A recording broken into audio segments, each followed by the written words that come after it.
Oh my god. My lips are still green.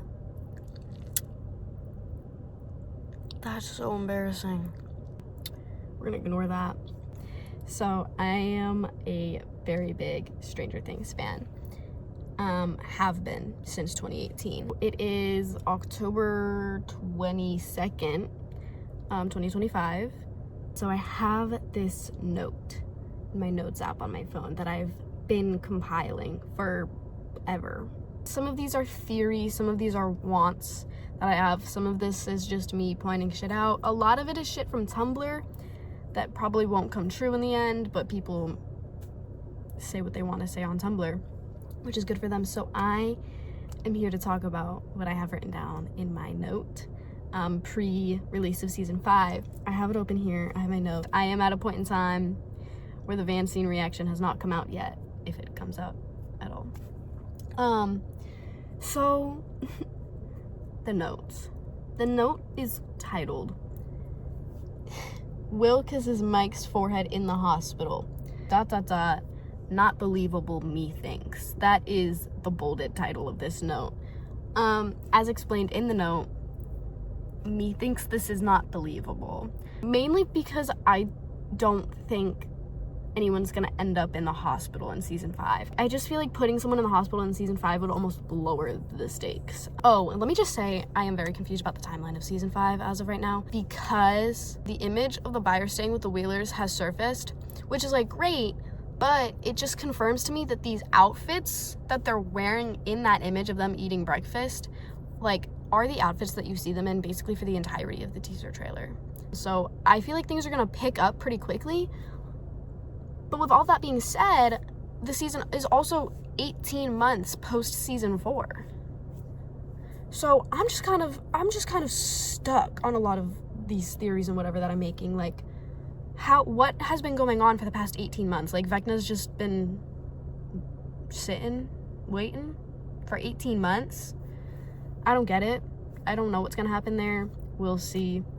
So next one says, Will, you're in danger, ... Possible. They say it sounds too AI, but like, what if it's just Vecna? So this was a clip surfaced of, you could just hear Finn Wolfhard's voice saying, Will, you're in danger. But many people said, no, this is probably not real. This was probably just made by AI, because it sounded like it kind of lacked emotion. And like, yeah, probably is true. I've seen videos and TikToks and edits or whatever where people have used AI to like fake a character's voice, and I've seen it done with Finn, and it is convincing. Like, it does sound like Finn, but you can still like tell that it's made by AI, that it like lacks the emotion that an actor would have in this moment. And so it probably is fake. It probably was a fake leak, but that's not to say that just because it sounds too stiff doesn't mean it's not a like, it could be real. I think it was the season 4 finale with Lucas and Max. When the Vecna vision starts with Max, it starts with Lucas, and it was just kind of stiff and like lacking emotion, and that's because it was a vision of Vecna. So you could tell it wasn't actually Lucas. So something like that could be happening where it's a vision we'll be seeing of Mike. The next one on my list says Chance, basketball guy. No fucking shot. But they say it's trusted sources, but there's no way, right? And then in parentheses I wrote, this shit is not real, by the way. And then I added in all caps, by chance is so bones, thank you, Dustin. So I've never removed anything from this note. That's why I've just, over time, this note has, this specific bullet point has been added to. Because at first, I thought by chance was real. I thought, you know, they said it was trusted sources, and I thought people were being serious about the possibility of by chance, and I think they were being serious. I think people genuinely do believe that by chance has a chance. No pun intended. And I don't. I saw it on Tumblr. I saw people talking about it, and I was like, oh, this is a lot of people talking about it. Like, maybe this is real, so let me put it in the note. But no, by chance is not fucking real. Chance sucks. Chance had like one spoken line in season 4. You're lucky he even has a name. The only reason the character even has a name is because you can see it on his jacket. Like, there's just not, I don't understand. By chance is so fucking stupid. And then There's some sort of promotional image that's been posted of, I actually don't know the other guy's name. There's one of the basketball guys has like curly hair and he always wears a hat.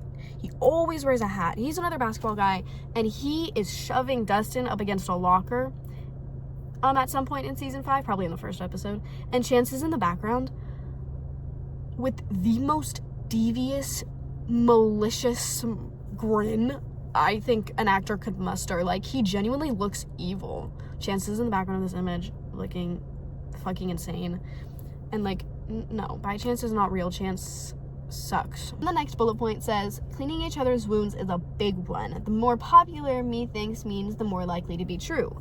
I have faith. And then in parentheses I wrote up to with question marks. I don't remember why I wrote episode 2, but I guess there's a possibility of it happening in episode 2. And I do still think this has potential. Like, this is something that multiple ships have done before. Like in season 1, Nancy and Jonathan cut their hand and they bandaged each other up, and like when Jonathan beats up Steve, Nancy's holding the ice to his head, and like Joyce was cleaning Hopper's back scratches from the Demogorgon, I guess, in season 4.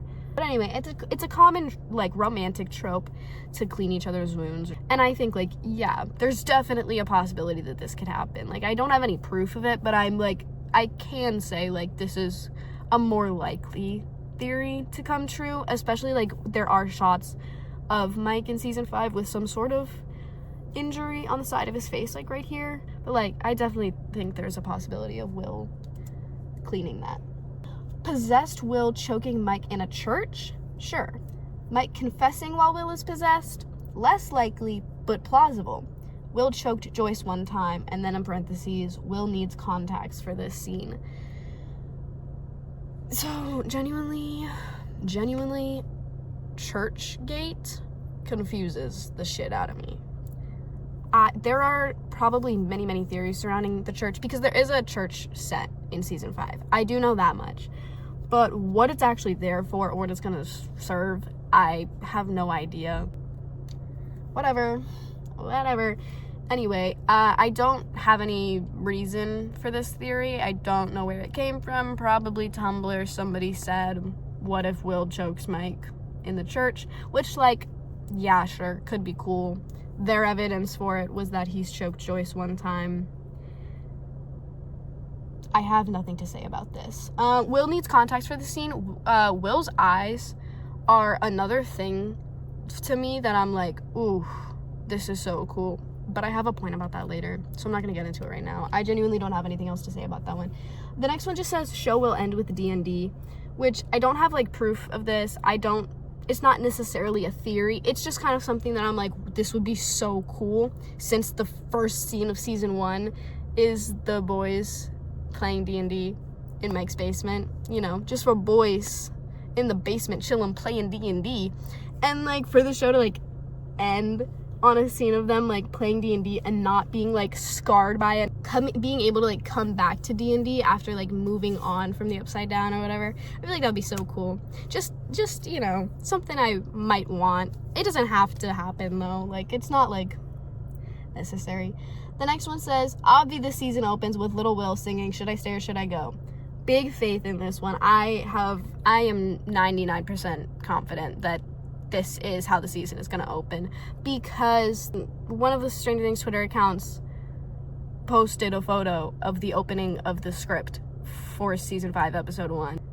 Fairly confident young voice is going to be a flashback to little 12-year-old Will in the Upside Down humming a familiar tune, which would be Should I Stay or Should I Go? So fairly confident season 5 is going to open with a flashback to Will in the Upside Down at 12 years old, or like maybe he's dreaming about it, having a nightmare. Something of that sort. The next one says bar in the 90s, and then I'm gonna skip one for a second because the one after it says gay barman. This one's fucking stupid. I don't know what's happening. I genuinely don't know. But so bar in the 90s was people theorizing that like in the epilogue I don't know that the epilogue is gonna be in the 90s. I feel like that's a big jump. But, like, maybe it will happen. It definitely could. Like, I'm not gonna say like they can't jump 3 years into the future for the epilogue. Why not?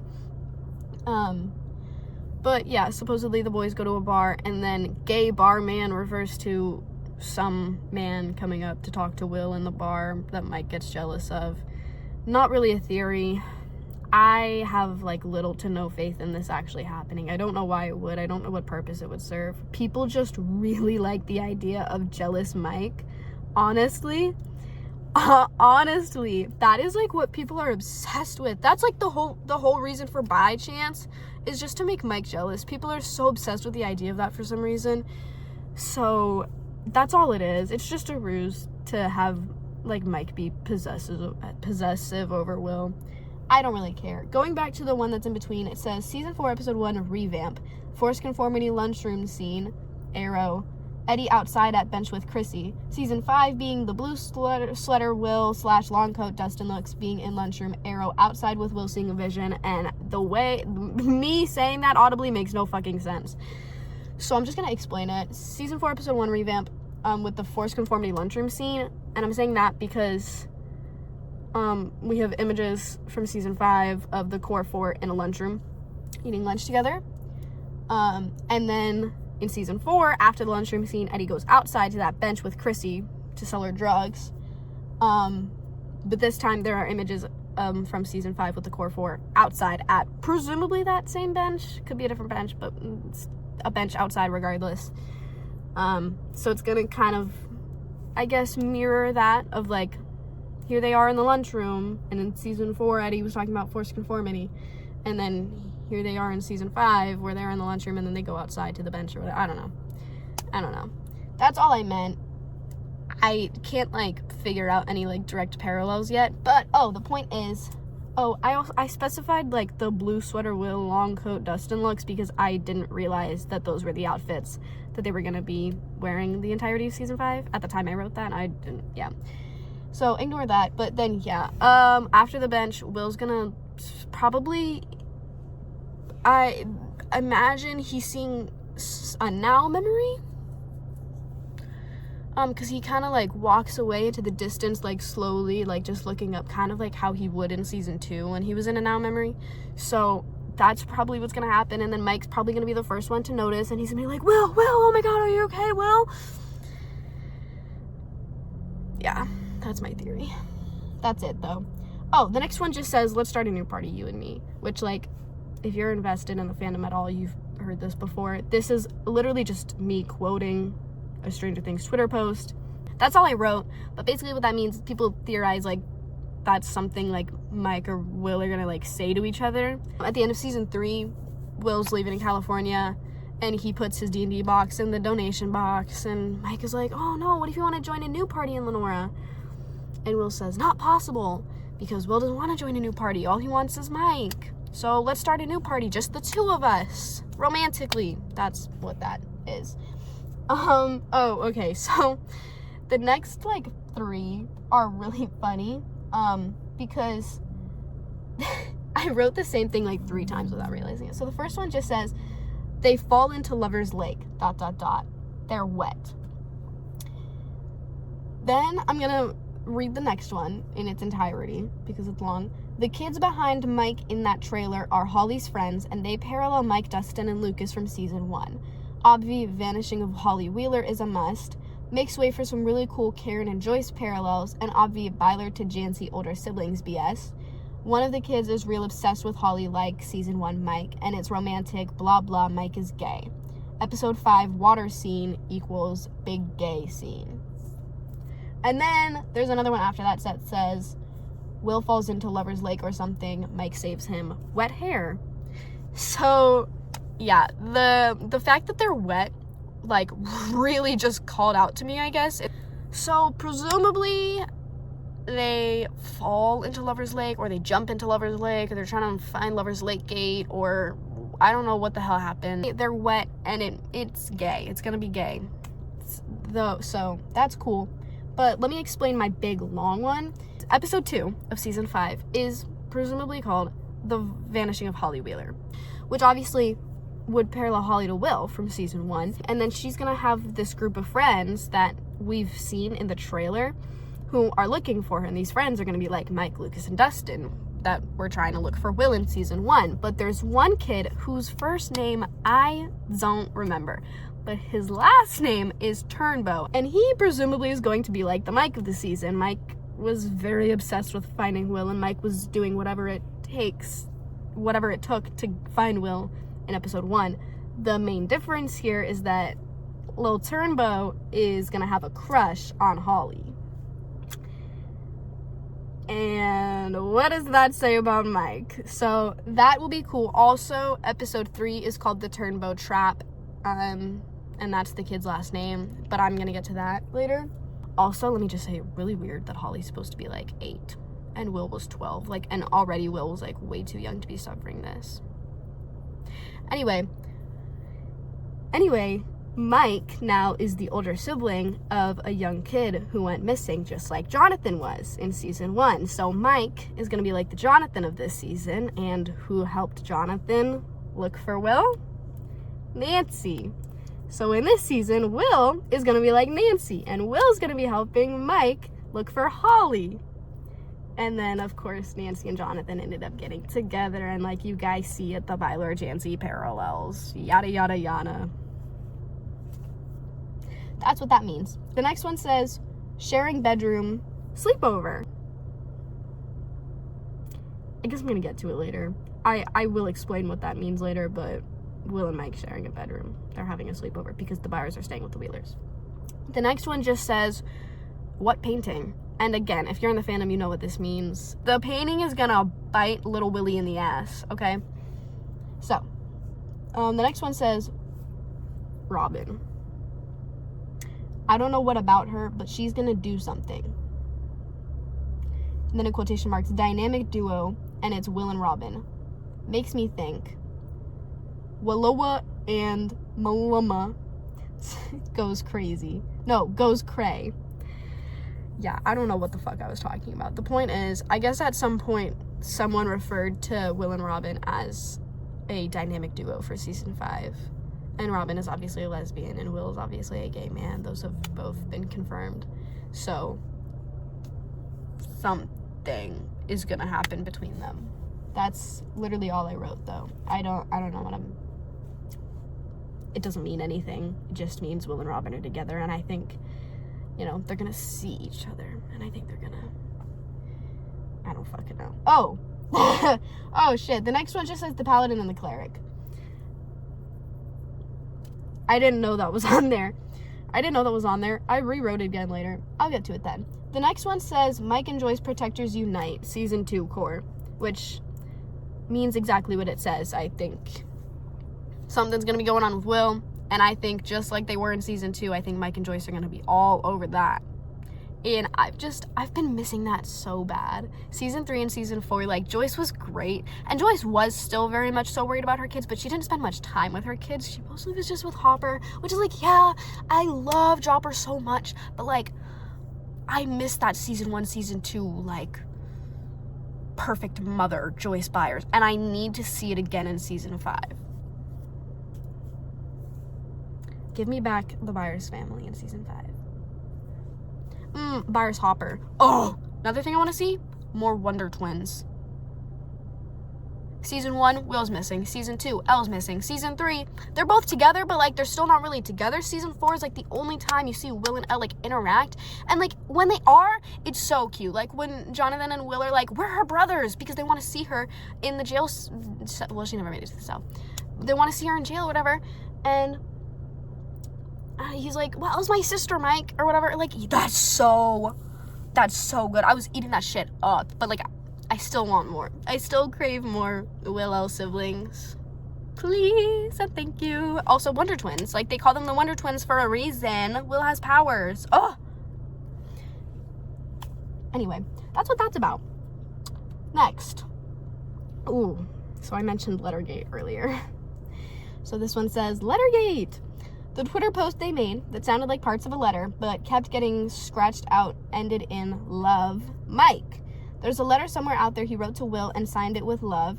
It does not make sense for this to be any other ship, as they would not have focused on the love. Also, perchance it was in the triangle-shaped pocket of Mike's jacket? Not sure, but it does look like an envelope. Mike is a writer, Will is an artist. they use these, the painting, to show love. Which, yeah, I feel like I explained it pretty well. For season 4, that like bright blue jacket that Mike wears, episode 4 and on, has a pocket right over his heart with this gray triangle on it that kind of looks like an envelope would have a triangle on it. And like 90% of the time, Will is standing on this side of him, so this arrow looks like it's pointing at Will. Like in episode 9, at the end of episode 9, when they're all like back in Hawkins or whatever, and they go to see Lucas and Max in the hospital, I started giggling to myself, and my mom was just like, "Are you laughing at the pocket?" I was like, "Yeah, I'm laughing at the pocket." And I love that she knew that that's what I was laughing at, because she sees it too, that like Mike, like literally Elle's head is on Mike's shoulder and his arm is around her, and yet still this arrow directly over Mike's heart is pointing right at Will. It was crazy. I was giggling. But that's what I think. And then people say, like, because it's kind of shaped like an envelope, maybe there's a letter in there. And that all just comes back to Lettergate, like letter to Willie, and how like the only ship ever really focused on like writing letters is Mike and Elle, and how Mike could never sign his letters to Elle with "Love, Mike." They always said "From Mike." And then the Twitter account posted like bits and pieces of a letter, but at the end said "Love, comma, blank."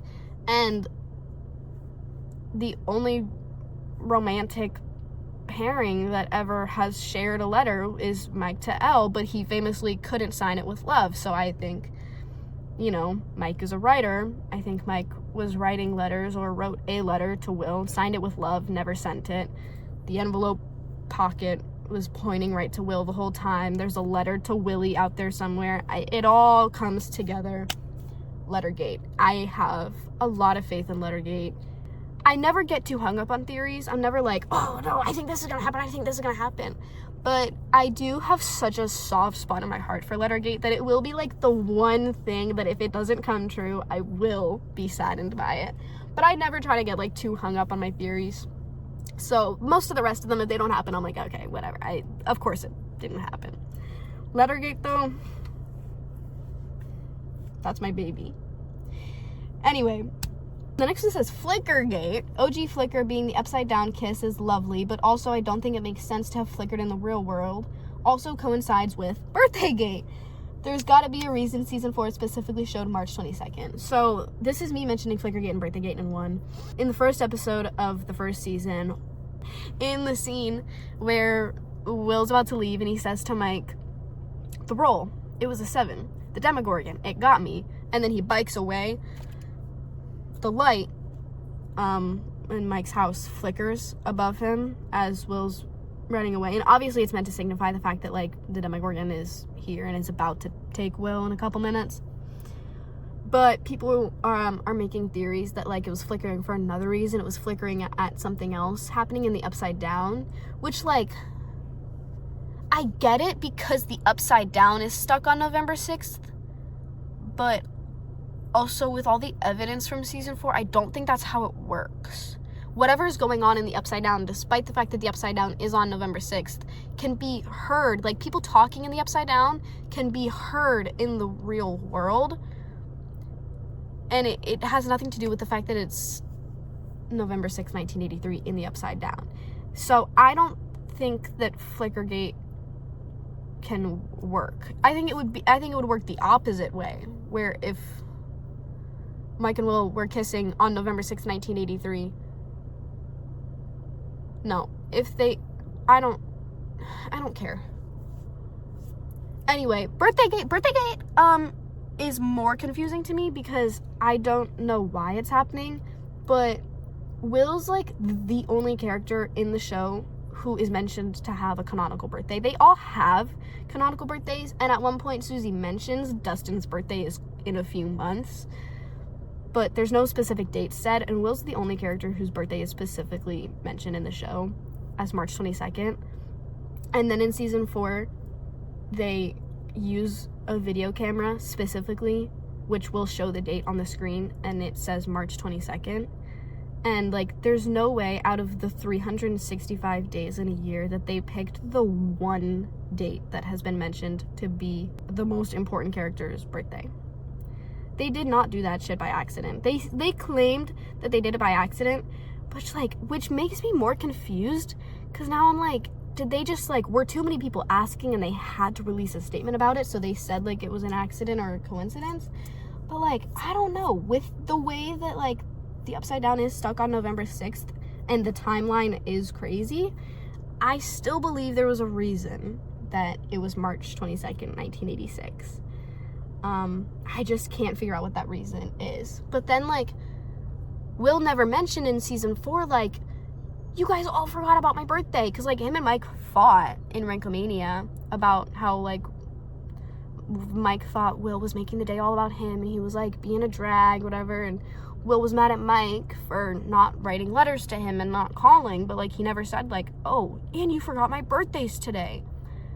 So, pretty sure Will even forgot his own birthday, which is just crazy. And I'm just so confused. Like, what does it mean? But, like, how did every character forget his birthday again? I don't know. So maybe Birthdagate isn't real. The next one says, Henry Creel is gay. There's a reason he chose Will to be his victim. And this is something that I am... Not necessarily the fact that Henry was gay, but that he did choose Will to be his victim for a reason, because I think he saw himself in Will.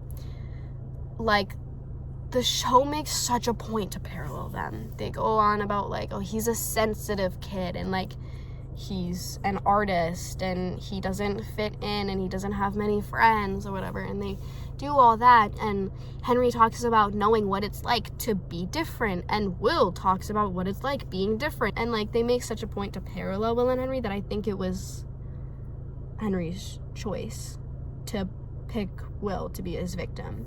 So I don't know that Henry was gay necessarily, but then, like, if they're gonna make such a point to, like, parallel them, why wouldn't Henry be gay? So he doesn't have to be gay for it to work, but it makes sense that he could be. The next one is fucking stupid. I wrote, is Skam Norway in their reference sheet? Because the church scene, all their gay off flashbacks, kissing where they first met, parentheses, swing set, parentheses, there's a playground set in season 5, I think. Also, MeWe actors, so there probably will be a first meeting scene. I don't know how I worked all that into one thing, but Skam Norway is, like, known for its gay characters. I watched a scene from Skam Norway in a church, and they were, like, texting whatever, and then they apologized and made up for something that I don't know because I've never seen the show and whatever, I don't know. And then there's a church in season 5, so I was thinking, like, if Skam was on the Stranger Writers, like, reference sheet, maybe this could be what they're referencing with Skam, but I don't know. The point is, we are getting MeWe in season 5. We are getting MeWe, and I am so fucking excited about it, because it just means there's gonna be, like, even more evidence. Like, we're gonna see maybe scenes that, like, we have seen in the show, but from a different light, from a different view. We're gonna see, like, hopefully Finn says there's a shot of him biking home after they find Will's body, where just, like, a single tear rolls down his cheek. I hope we see that. But in addition, like, we're probably gonna see other scenes that we haven't seen in the show yet that are just random of Mike and Will back in the day. I think the MeWe scenes are gonna be really cool in season 5. I'm gonna love those when they show up. The next one just says Walkman in the backpack. It was based on the Funko Pops, because Will's Funko Pop is holding a backpack in his hand with him.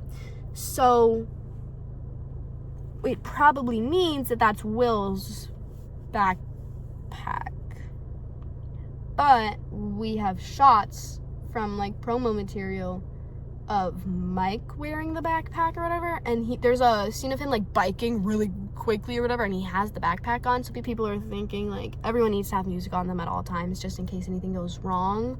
And so Will's Walkman is probably in his backpack, and then Mike is carrying Will's backpack for him, but then him and Will get separated, and then Will gets caught up in a vision or something, and he needs his Walkman, and Mike has it, so then Mike has to bike really quickly to get it to him, and blah, blah, blah, blah, blah. I don't know. Please tell me Mike comes out on that rooftop or something, bro. I'll take crumbs. Breakup scene would work too, but that could also be the face stroking scene from the teaser. So there are 2 scenes of Mike and... I'm sorry, I don't know what just happened. I went crazy. There are 2 scenes of Mike and Elle in the teaser. There is one of them sitting on the rooftop together during sunset. And it's, oh my God, beautiful, by the way. Can I just say that that scene looks so scrumptious? It looks so good. And they're having this emotional moment. So there's that one. And there's another scene that they're wearing different outfits in. This is the only costume change I see for Mike in the entire teaser, and he's wearing some purple sweater, and it's him and Elle. They're in Hopper's cabin, and there's like the door behind them. It looks really, really sweet, and honestly not very romantic. So I hope and pray that one of these moments is a breakup scene, and the other one maybe a coming out scene. The turnbow trap is somehow that hole in the barn, parentheses, question mark, that the gays are in. Why is he trapping them? Oh, also, Erica is there too. And Will is tackling the boy. Help me, is he going rogue? Okay, Joyce is here too. What is happening? Yeah, that's me being very confused about what is happening. So I was talking about Little Kid Turnbow earlier. Episode 3 is going to be called The Turnbow Trap. And I'm just so interested to see what that's about. So with that in mind, there are shots from the teaser of them in this barn setting. There's a shot from below of quite a few main characters. The 5 of them are standing up somewhere looking down, and then there's a shot of Will and Robin standing like down in this hole on the first floor looking up at everyone else. Also, Erica is with them on the ground floor at some point, and also at some point Joyce gets there too, and Joyce has an axe. That's my guess as to what the turnbow trap is that it's the barn, and obviously it's created by the little kid, and I'm assuming it's some ruse to get Holly back or to capture the people who took Holly, or whatever it is this little kid thinks is happening. He's trying to trap. I don't know. I haven't thought about it much. Oh, but then no. There's something else I forgot happened until I re-looked at this note. I was like, what? I wrote down, Will is tackling the boy. Help me, is he going rogue? Why is Will attacking a little boy? That's my main question. No theory about that. Maybe Will's possessed. Maybe the little boy is possessed or going crazy or something. I would love to know the reason Will is tackling this child. Hey guys, a little post-editing Gracie here. I have since added to this section of the note, and I have written, okay, so maybe the turnbow trap actually refers to them trying to trap Derek, and that's why Will is on top of him. This would still be the barn, obviously. This was actually an idea that my mother gave to me. I showed her sort of some of the photos from the barn, and she was like, oh, so they're trapping someone. And I had to take a moment to pause and think and go, oh, how has this thought not crossed my mind yet? And she did not see the shot of Will on top of the little kid. I specifically didn't show her that one because I didn't want to spoil it, but she still said that, and I was like, oh, that actually makes sense. And so I do think it is another possibility that the turnbow trap, instead of referring to a trap created by Derek Turnbow, it could be a trap set to capture Derek Turnbow. That thought had never crossed my mind yet, but I don't know what the reason for that would be. It's so interesting, like maybe he was going rogue and that was why they needed to trap him and stop him. He went so crazy trying to save Holly that they needed to stop him or whatever. Also, I just think that goes along with the idea that Will probably isn't possessed. So I think that maybe that is part of the plan, that Will is tackling him for a reason. Next one, all it says is Mike's shovel. That's it. No theory, no notes, just there is one singular image of Mike and Will taking a stroll, and Mike has a shovel. And so I think Mike is gonna use a shovel as a weapon in season 5, like the candlestick, because we know Finn loves his goddamn candlestick. Okay, so that's it on Mike's shovel. Next says, finally, confirmed,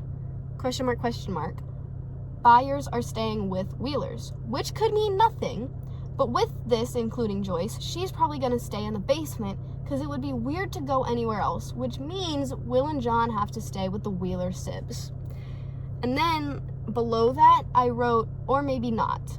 Maybe Will stays in the basement because the tension is too weird between them. Best week of my life. They gave an exact timestamp of when the image was from. It was like 6 minutes and however many seconds into the first episode.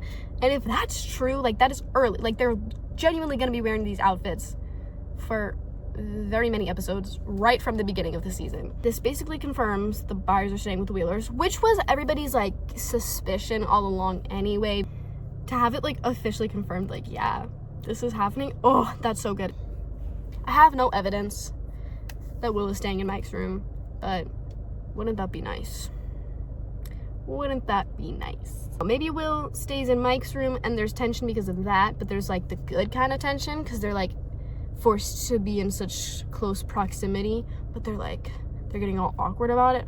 Or maybe they don't want to stay in the same room because of that, and that's the reason that Will's staying in the basement instead of Mike's room.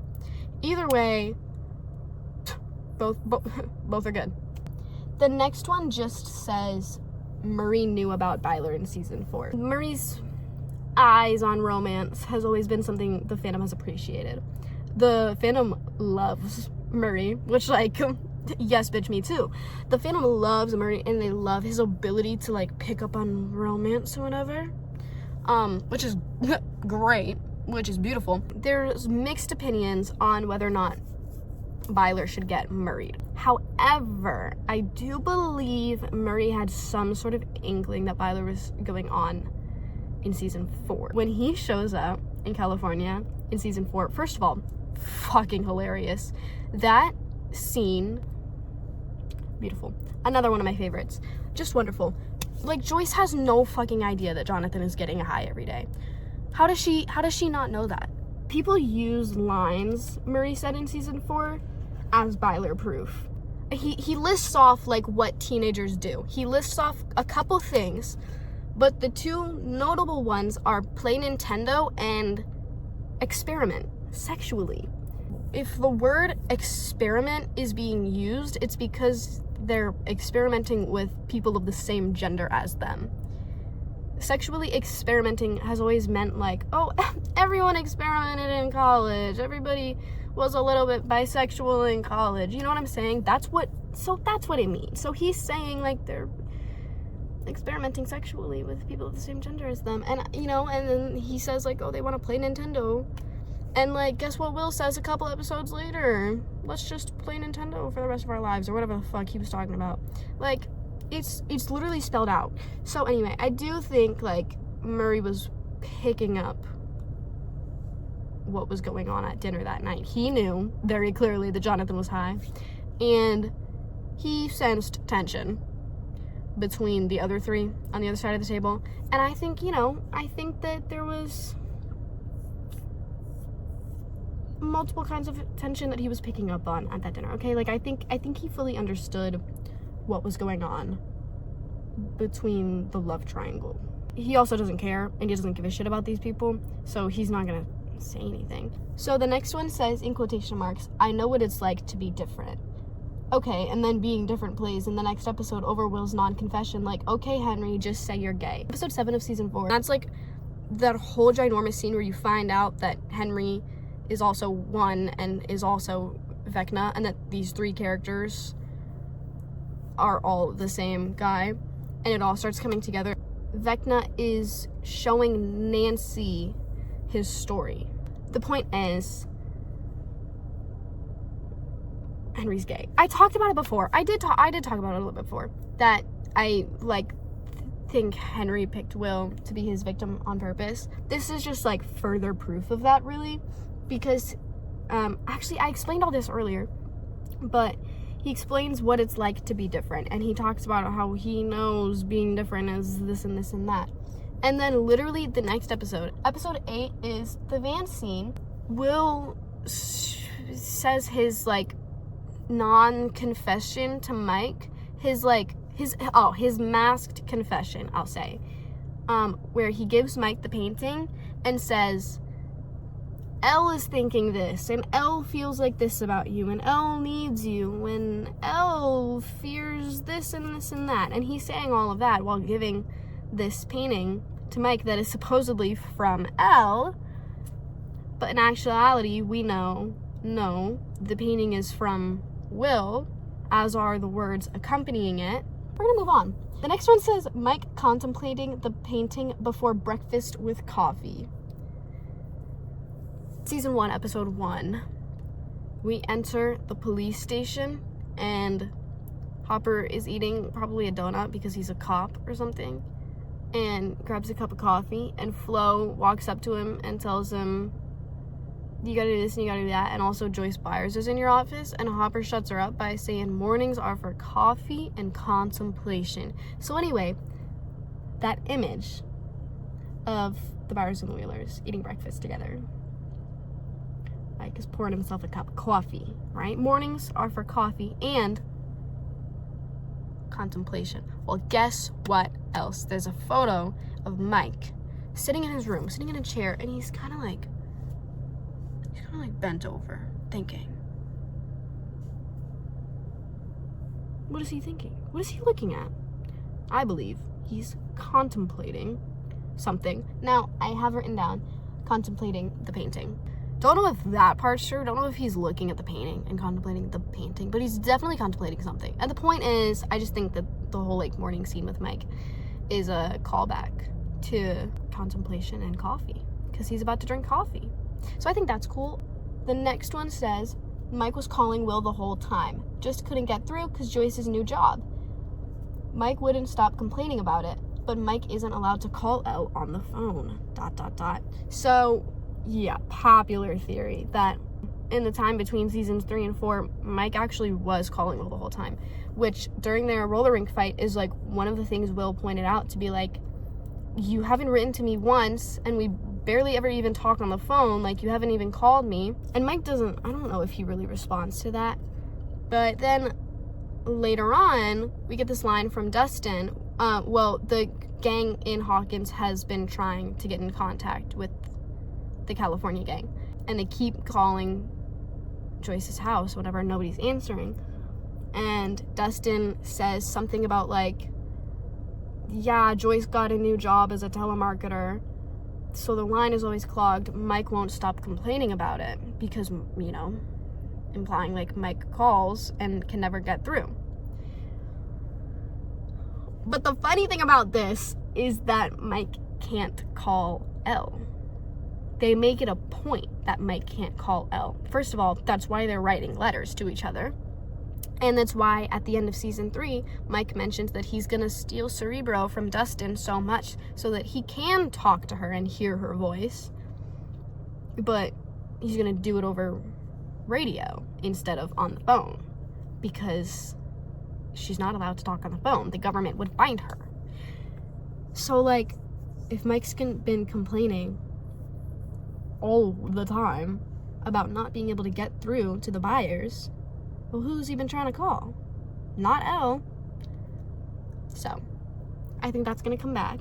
The next one says, arguing because Mike just wants to protect Will, season 2 core, but Will is coming into his own and can stand up for himself. So that one's pretty freaking self-explanatory. They're arguing because Mike really doesn't leave Will alone, and Will's not mad at Mike for being protective necessarily, but maybe Will's having trouble dealing with his feelings and being in such close proximity to Mike all the time, and seeing Mike be protective of him, and going back to how they were when they were 13. maybe they'll be kind of jarring to Will, and maybe it'll like make his feelings harder to handle, you know? And Noah has said like Will's coming into his own, and he's like learning to handle himself, and he's like getting stronger or whatever. And so I just think, you know, maybe that's a point of contempt between them, because Mike isn't protecting Will because he doesn't have faith that Will can handle himself. He's protecting Will because he doesn't want to see Will get hurt. You know? I love her and I can't lose her again. Maybe I feel like, I don't know, I lost you or something. So that kind of vibe. The next one says, MW705. Get together in Ep 7? Question marks. The role, it was a 7. The paladin and the cleric. Really just sentence fragments, this one. Really just bits and pieces of statements over and over again. But yeah, so there's boxes in like Yuri's storage facility or whatever in season 4, where like the Russia gang are hiding out, and on the boxes it says MW705. So obviously like Mike Will, episode 7 of season 5, and 7 is like the number, is like the byler number. So honestly, because of that alone, just like in general from like the role, it was a 7. People have always been theorizing like byler's gonna get together in episode 7, which like, yeah, makes sense. That just kind of further confirms to me like that there's probably a good chance that they're gonna end up getting together in season 5 episode 7, because like maybe 705, what else could it mean? What else would they put that on the box for? So, oh, but then the other thing is, so a while ago there was a leak of the episode titles way before they actually officially released the episode titles. There was a leak of them, and the first 6 were all correct, word for word. And then episode 7 was called The Paladin and the Cleric, and episode 8 was called Stranger Things. The official thing had the first 6 the same as that leak, and episode 7 is called The Bridge. Sorry, there was hair in my eye. And episode 8 is called The Right Side Up. Which, seeing as like the first 6 were all exactly correct, it's like this leak had to have come from some sort of trusted sources. But then like, why aren't the last 2 correct? And I'm gonna be honest for 1 second. Calling episode 8 Stranger Things is fucking stupid. And I hope that episode 8 is called The Right Side Up. Because like, no. And like season 1 episode 8 is called The Upside Down. So like the right side up after everything is fixed. Like, yeah, let's do that. Cringy, cheesy, sure, I don't care though. The Right Side Up is way better than calling the finale Stranger Things. That doesn't make any sense. But episode 7 being called The Paladin and the Cleric, that I am all for. And I have heard that apparently with past seasons, the official titles that they released before the season came out were sometimes different than what they actually ended up being. So there is a chance that these official titles that they released, maybe some of them are lies to not give away what happens. Like, that's why they released season 5 episode 2 as The Vanishing of Blank, because they didn't want to give too much away. Although I feel like honestly just saying that anyway was kind of saying too much, but they have in the past changed episode titles or released like incorrect episode titles to kind of keep it secret. So maybe The Bridge is a false title just to keep it secret, and maybe it really is called The Paladin and the Cleric. And honestly, seeing as one of the earliest bullet points in my note is The Paladin and the Cleric, this has been going on for a long time, and I have always wanted that to be an episode title. Just, oh, it'd be so good. So good. I would love it. I would love if that would happen. It probably won't, but you know what? That's okay. Anyway, The Paladin and the Cleric episode 7, get together in episode 7. I would die. I would love that. The next one says, Will has powers, obviously. They don't call them the Wonder Twins for nothing. He can see into the hive mind still, which is why we get monster POVs. His eyes are green, and also he's jumping through trees like Zuko. Also, he passes out, which could be from overexertion. So let me just say, yes, there is an Avatar The Last Airbender reference in here, because I love Avatar. And also, I always love to talk about, I call them Zuko jumps.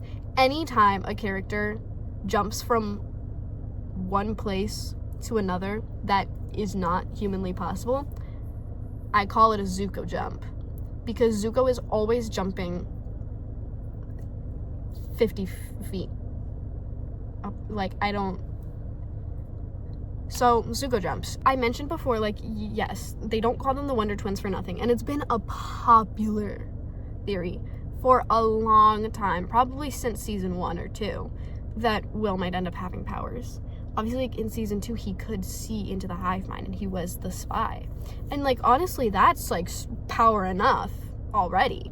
And that's kind of still, like, what I have, but, like, framing it more as a power this time. Because, so they have said that there's, like, this new way of filming, which is, like, through the point of view of the monsters. So there's a shot of a Demogorgon, like, ah, and Lucas, like, ah. But there's also a shot of Lucas from the Demogorgon's point of view. And that's cool. We know we've never had that before. But a lot of people are saying that they think there's a reason for this now. And they think it's because we're not necessarily just seeing what the Demogorgon is seeing. We're seeing what the Demogorgon is seeing through Will's eyes. Will is connected to this Demogorgon and can see what it can see. And there's a shot in the teaser really close up of Will's eyes, you know? So we're like, maybe we're looking into Will's eyes and we're seeing what Will's eyes are seeing through others' eyes. But the best part about it is that they're green. His eyes in that shot are green. And if he was ever, like, possessed in season 2, his eyes would be brown. Which is, like, oh, that's another thing I'm obsessed with. I'm obsessed with just, like, the fact that Will has green eyes and wears brown contacts in the show sometimes. That's just such a good, subtle little, like, oh, what? He's possessed right now. That's so cool.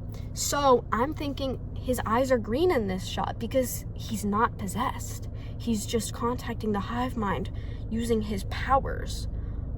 That'd be so, oh. In regards to Byler, because of course I have to bring up Byler everywhere, it would just be so fun to see Mike, like, treasure Will in season 5 still, despite the fact that he has powers. And, like, the way he goes about talking about Will's powers or whatever would be so unlike he ever talked about Elle, right? And I think, like, they would make it a thing to be like, Mike has loved Will all along, despite the fact that he never had powers before, whereas, like, he only loved Elle for hers. Wow, this nail is, like, jarring. Like, no one should be able to do that. They put syrup on their eggs.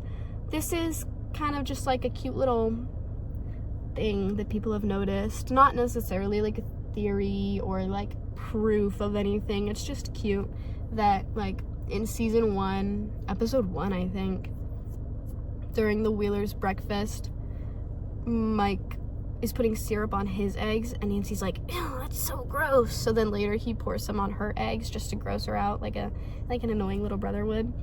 And then in season 3, episode 1, I think, after, like, Nancy climbs out of Jonathan's bedroom window or whatever, and Jonathan goes to leave with the lipstick mark on his cheek, and Joyce rubs it off, and it's so cute, whatever. Will's eating breakfast, and he says, ugh, that's so gross.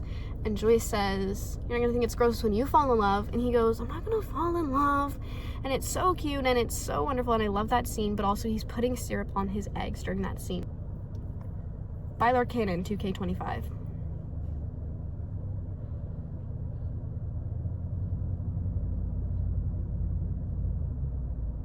I still have no idea what's going on with the timeline, but oh well.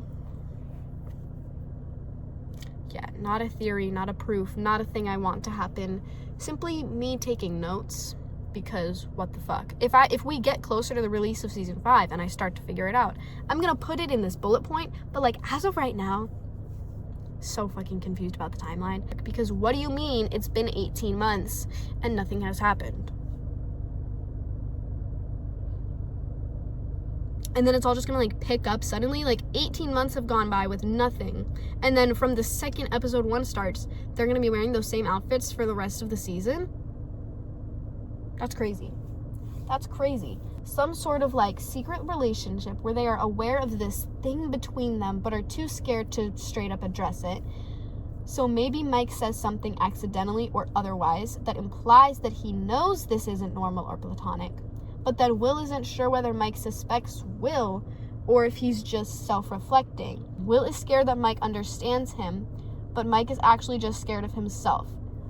And then I wrote in quotation marks, there's no heterosexual explanation for this. So like, Mike and Will are both like aware that there's no heterosexual explanation for this, right? And they know that there's like this tension between them, but they don't want to be the one to say anything about it. But they both are like really like starting to figure it out. Like, okay, he wouldn't be treating me like that if he wasn't interested in me romantically. Will has like come to terms with himself and has accepted himself that he is gay and that he is in love with Mike Byler. In Will's mind, like that is for sure. But I feel like he's gonna figure out Mike eventually. He's gonna be like, okay, like I can't be making it up. Other people have to see what I see, that Mike is not being normal with me.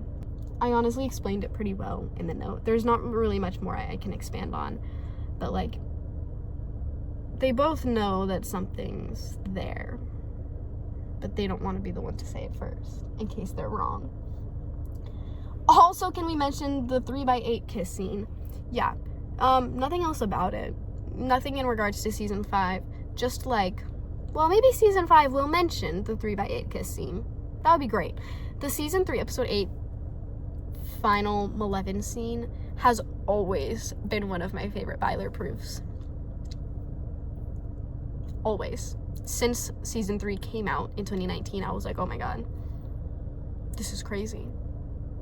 Because like, let me just say, if my girlfriend of 9-10 months just told me she loved me for the first time and then kissed me, oh, what? I would have been gobsmacked. I would have been like, oh my god, holy shit, I love you too, girl. Oh my god. I would have been obsessed. I would have gone crazy. What did Mike do? Oh right, I can't even answer that question because he didn't do anything. He stood there, staring at her. She walks up, kisses him. He stands there, arms by his side, not moving, eyes wide open, while she kisses him. And then she walks away. He continues to stand there, unmoving, with this look of confusion and disgust on his face. Like what? What, little buddy? What was so jarring about that? Mike, I love you too. What is his problem? What is his fucking problem, bro? Not to mention, the entirety of the kiss is framed in front of an open closet door that perfectly splits Mike and Elle. Literally, the molding on the side of the closet door goes straight between Mike and Elle's bodies. They are literally splitting the closet. So Elle is standing in front of a wall and Mike is standing in front of a closet. They could have been 2 inches to the left and they could have both been in front of the wall. They could have been 2 inches to the right and been both in front of the closet, and I would have been like, oh, the background doesn't matter. But no. Just Mike is in front of the closet. Fucking insanity. So that has always been one of my favorite Byler proofs. Always. Since the beginning of time. Richie Tozier somebody's ass, please. Because big It fan. Huge It fan. Love Richie Tozier. Richie Tozier is canonically gay, by the way. No one can fucking take that away from me. just because the words "I'm gay" never came out of Finn Wolfhard or Bill Hader's mouths, just because he never said I was in love with Eddie, just because he never got to kiss a boy on the lips, doesn't mean he wasn't canonically gay, okay? Like, they don't have to say it to make it canon. It's still canon. He just didn't say it out loud. So don't piss me off with that, first of all. Anyway, Pennywise uses people's insecurities and vulnerabilities to his advantage, which is very similar to what Vecna's doing. And so, like, when Richie's having his, like, flashback scene in it, chapter 2 or whatever, it's to his low-key arcade date with Connor Bowers. I think, like, it was kind of supposed to be, like, Richie had a little baby crush on Connor or whatever, and thought that maybe, you know, maybe Connor liked him too, and then Connor ended up being this homophobic dickwad who, like, outed him in front of the entire arcade, and then Henry showed up, and then Richie, like, runs outside, runs away after being called a bunch of homophobic slurs, to where he comes across the Paul Bunyan statue, which is, like, the ideal masculine stereotype, basically, the opposite of homosexuality.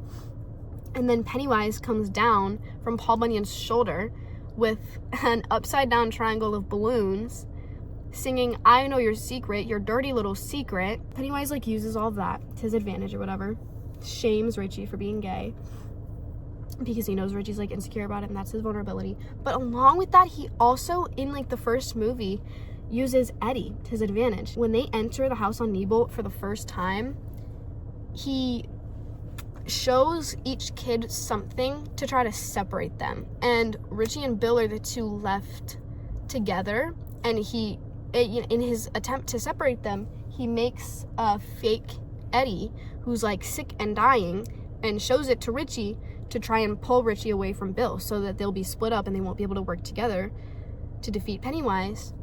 And Richie falls for it and says, "Oh my god, Eddie, I have to help Eddie, I have to protect Eddie because he's gay and in love with Eddie."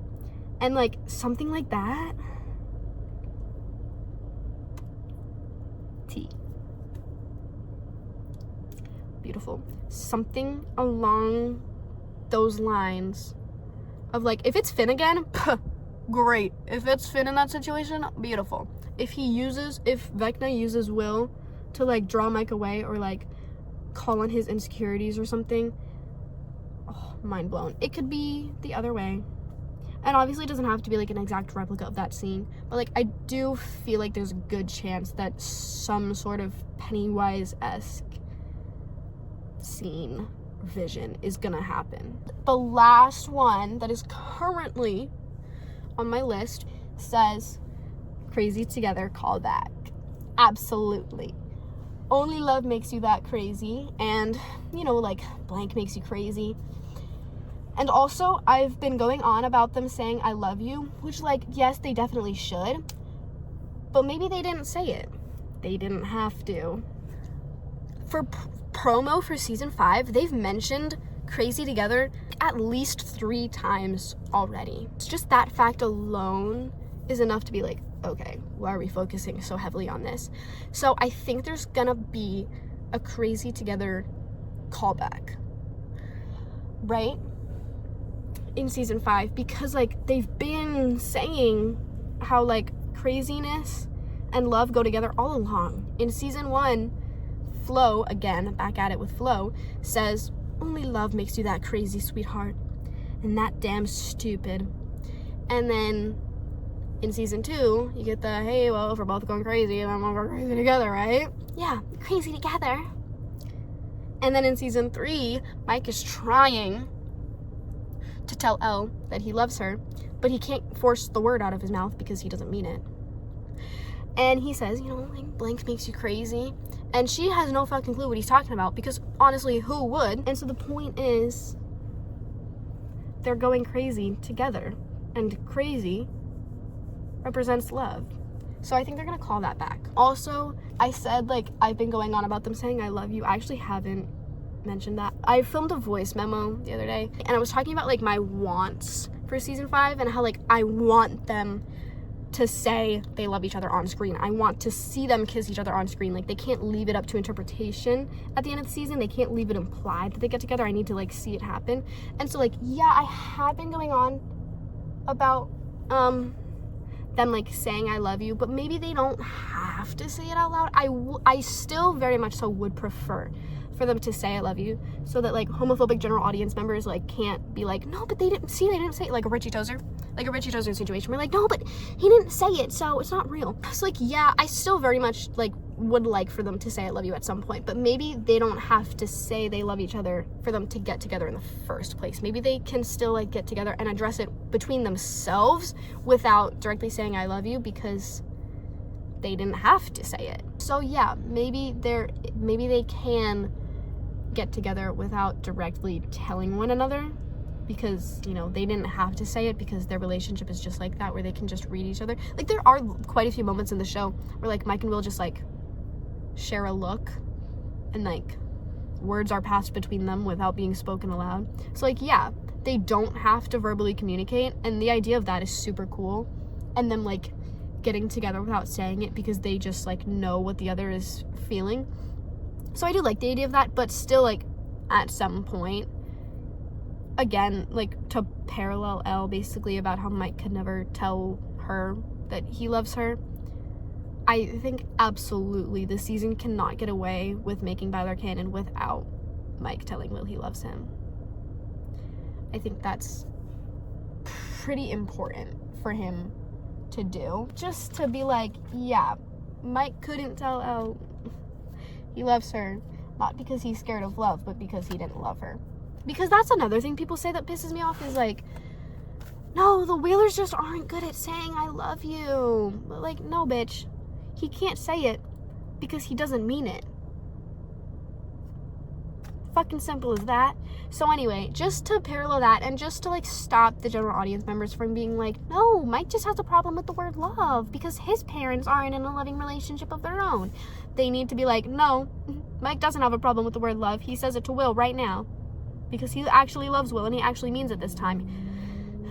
So anyway, that is it for my list of theories and wants and notes and whatever that are all about season 5 of Stranger Things, coming out on November 26th, which I'm super excited for.